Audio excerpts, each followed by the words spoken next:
नमस्कार, आदाब, आवाज़ द वॉइस में आप सभी का स्वागत है। हम इस वक्त हैं दिल्ली के इस्कॉन मंदिर में। हमारे साथ में हैं बृजनंदन प्रभु जी। तो इनसे जानेंगे। सबसे पहले तो इनका स्वागत करते हैं। बहुत बहुत स्वागत है आपका। जन्माष्टमी की बहुत बहुत शुभकामनाएं आपको। आपसे ये जानेंगे कि जो जन्माष्टमी पर्व है, बहुत बड़ा पर्व है, साल में एक बार आता है, भगवान कृष्ण का जन्म है, तो इसकी क्या मान्यता है? बहुत बड़ी मान्यता है और इस्कॉन के माध्यम से पूरे विश्व में बड़े उत्साह और उमंग के साथ ये उत्सव मनाया जाता है, क्योंकि भगवान कृष्ण जिन परिस्थितियों में आए कि उनको जेल में जन्म लेना पड़ा, क्योंकि उनके मामा कंस ने एक जेल बनाई थी मथुरा में और उनके माता पिता वसुदेव देवकी को जेल के अंदर डाल दिया था। यहाँ तक कि उग्रसेन जी महाराज जिनके नाना थे उनको भी जेल में डाल दिया। तो जब इतना बड़ा अत्याचार किया गया है, तब जो भगवान तब खुद बताते हैं कि परित्राणाय साधुनां विनाशाय च दुष्टम्, दुष्टों का विनाश करने के लिए, साधु संत भक्तों की सुरक्षा करने के लिए मैं धरती पर आता हूँ। इससे भगवान विशेष परिस्थितियों में आए।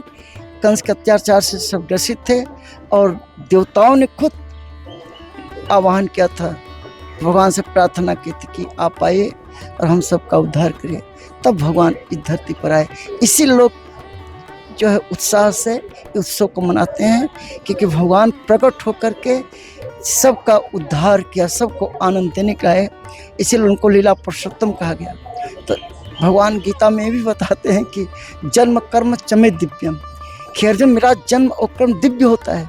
तो भगवान का जन्म दिव्य जिस तरह से प्रकट है मध्य रात्रि में कि बारिश हो रही है, घनघोर कटाछाई है और भगवान प्रकट होते हैं चतुर्भुज धारण करके और सारे पहरेदार सो जाते हैं, हथकड़ी बेड़ियाँ सब टूट जाती हैं। ये क्या दिव्य है। तो बड़ा आनंद है इससे, इसीलिए उत्साह से मनाया जाता है। भगवान कृष्ण की तैयारियां जोरों शोर से चल रही हैं और इस्कॉन टेम्पल में हम इस वक्त मौजूद हैं। तो प्रभु जी, आपसे ये जानेंगे कि जो भगवान कृष्ण ने कि ज़िंदगी को कैसे जीना चाहिए, लाइफ को कैसे जीना चाहिए, क्या करना चाहिए, उन्होंने एक मैसेज दिया है। देखो, जो संदेश उन्होंने दिया वो गीता का संदेश है, जो उनके मुखारबिंद से उन्होंने अर्जुन के माध्यम से पूरे दुनिया के मानव समाज को दिया, अर्जुन के माध्यम से। और ये जो संदेश है सबको गीता पढ़ना चाहिए।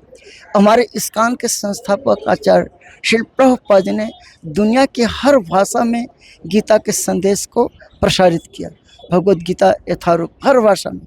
तो इंसान को पहले गीता पढ़ना चाहिए कि सारा संदेश उसमें दिया हुआ है।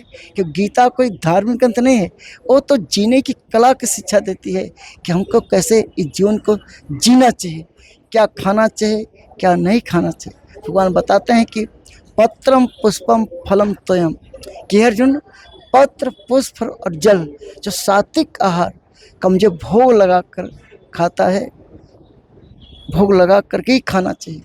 और मैं जो खिलाता भोग लगाता है तो मैं खाता हूँ, मैं प्राप्त करता हूँ उसे। भगवान यहाँ तक कह देते हैं कि जो भोग लगाए बिना खाता है अर्जुन पाप खाता है। तो इंसान अगर है तो उसको सात्विक भोजन ही पहले भगवान को भोग लगा करके ही खाना चाहिए, ऐसा भगवान शिक्षा देते हैं। तो आइए दर्शन करते हैं भगवान कृष्ण के हमारे साथ।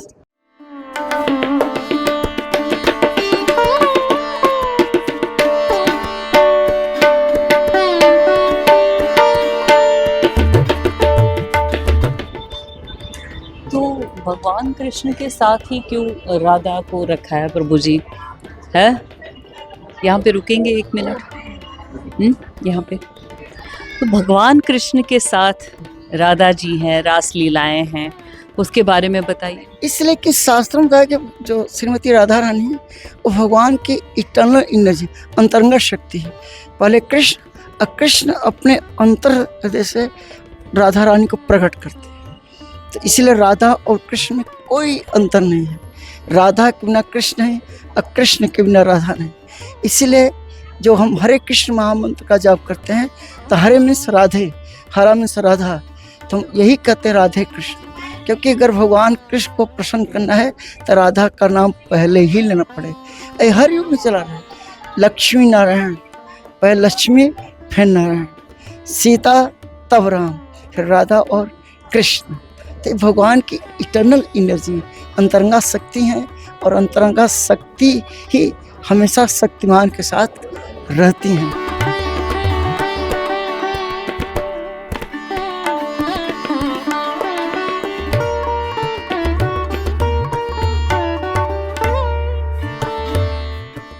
भगवान कृष्ण की लीलाओं के बारे में आपने बताया, कई लीलाएं उन्होंने की और जिंदगी को कैसे जीना है ये मैसेज दिया गीता के जरिए।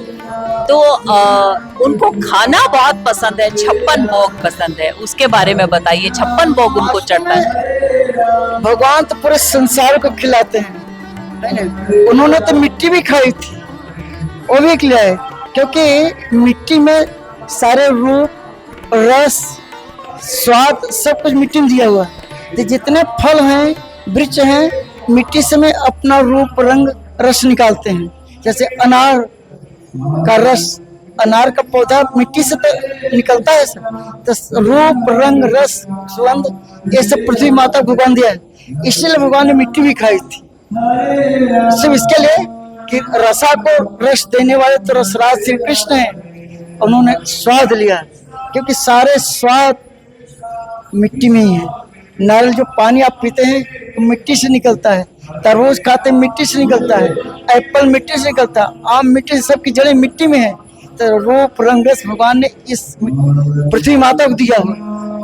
जब उसका स्वाद ले सकते हैं तो बाकी जितनी वेराइटीज हैं, चाहे अनाज, जितने प्रकार के अनाज हैं, सब्जियां हैं, फल हैं, सबकी जड़ें जमीन पे होती हैं, तो उसका भी तो टेस्ट लेना चाहिए। इससे भगवान